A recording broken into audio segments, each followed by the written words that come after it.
بعد میں تم کو پچھتانا پڑے گا۔ میں گیا تھا ہریانہ میوات میں گیا تو مجھے بتایا کہ ایک صاحب نے اپنے بھائی کو ہی جان سے مار دیا۔ کس کو مار دیا؟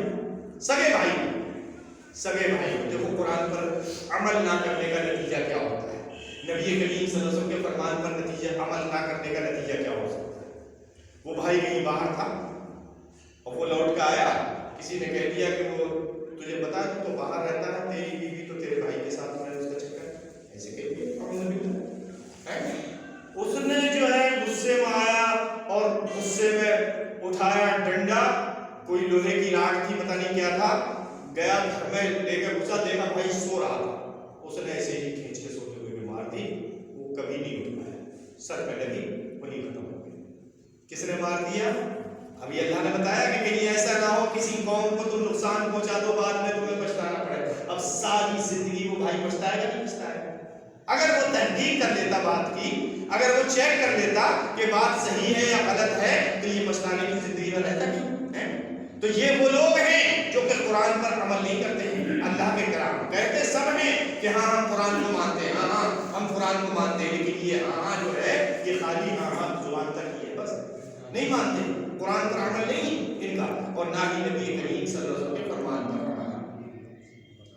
تو اب سب سے پہلی چیز قرآن کریم ہے، اس کی آیتوں کو اپنی زندگی میں اتارو۔ جس چیز اپنے خاندان کے بارے میں پڑھنا ہے پڑھو، قرآن کی آیت ہے۔ اللہ وعد اللہ شریف ارشاد فرماتا ہے یا ایھا الذین آمنوا، اے ایمان والو۔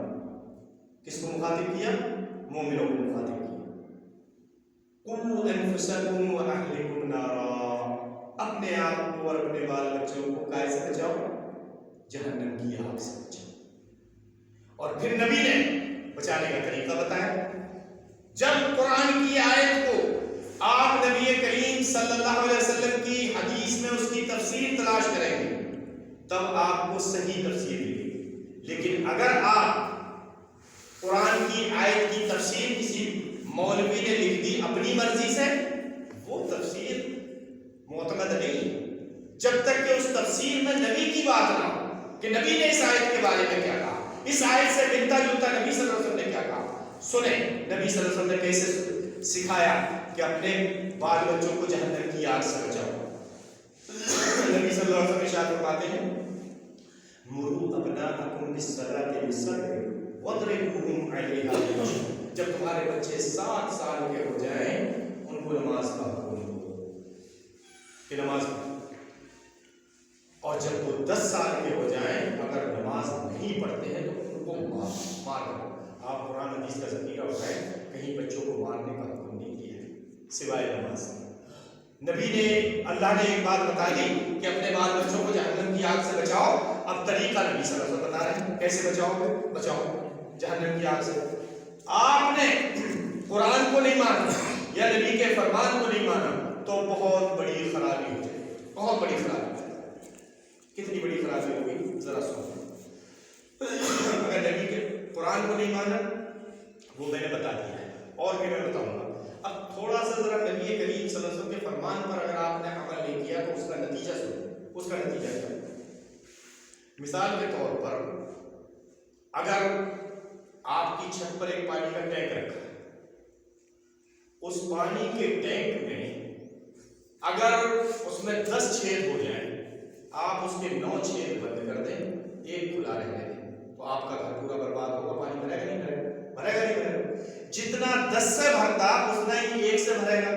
10 سے ایک دم جلدی بھر جاتا، 1 سے دھیرے دھیرے بھرے گا۔ ایسے ہی اگر آپ نے نبی کریم صلی اللہ علیہ وسلم کی ایک سنت کو بھی چھوڑا، سنت کی نافرمانی الگ ہے، سنت کا مذاق اڑانا الگ ہے، لیکن اگر ایک سنت کو بھی چھوڑا آپ کا گھر برباد ہو جائے گا، تباہ ہو جائے گا، ہلاک ہو جائے گا۔ ایک راستہ کیوں؟ اللہ معلوم اب قرآن آیا، قرآن کو دیکھو کیسے قرآن بتا رہا ہے کہ یا ایھا الذین آمنوا ادخلوا فی السلم کافہ، اے ایمان والو پورے کے پورے اسلام میں داخل ہو جاؤ۔ تو اگر آپ نے ایک سنت کو چھوڑ دیا تو آپ پورے کہاں داخل ہیں اسلام میں؟ تو وہ ایک سنت آپ کو برباد کر دے گی. دیکھو نبی اللہ نے بتایا پورے اسلام میں داخل ہو جاؤ. آپ اگر 90% اسلام میں داخل ہیں تو 10% کہاں ہیں؟ شیطان کے راستے میں. کہا وَلَا تَتَّبِعُوا خُطُوَاتِ الشَّيْطَانِ، اور شیطان کے راستے کی پیروی مت کرنا. یعنی 90% اسلام میں تو 10% کہاں ہیں؟ شیطان کے راستے. وہ 10% آپ کے گھر کو برباد کر دیں. اس لیے پورے اسلام میں داخل ہوگے تو پھر کسی بھی سنت کو چھوڑو گے نہیں چھوٹی سمجھ کر. اگر چھوڑو گے تو گھر میں ایسے ہی بات کر رہے ہیں. میں ایک مثال اور دے کر سمجھاؤں، ایسے سمجھ میں نہیں آتی تو سنیں. ایک مثال میں اور دیتا ہوں. ایک مچھلی نے، ایک چھوٹی مچھلی اور ایک بڑی مچھلی. چھوٹی مچھلی نے دیکھا، بڑی مچھلی نے دیکھا چھوٹی مچھلی کو کہ وہ کسی چیز پہ جھپٹی. بڑی مچھلی نے اس سے کہا کہ کیا کر رہی ہے، پتا ہے تجھے کیا ہے؟ اس نے کہا کیا ہے؟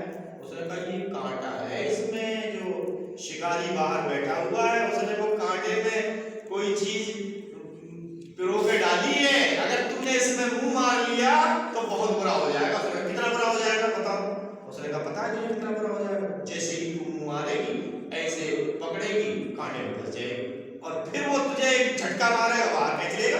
اس نے کہا پھر وہ کانٹے میں سے تجھے نکالے گا، پھر کیا کرے گا؟ یہ میں مثال کے لیے بتا رہا ہوں، یہ مت کہنا کہ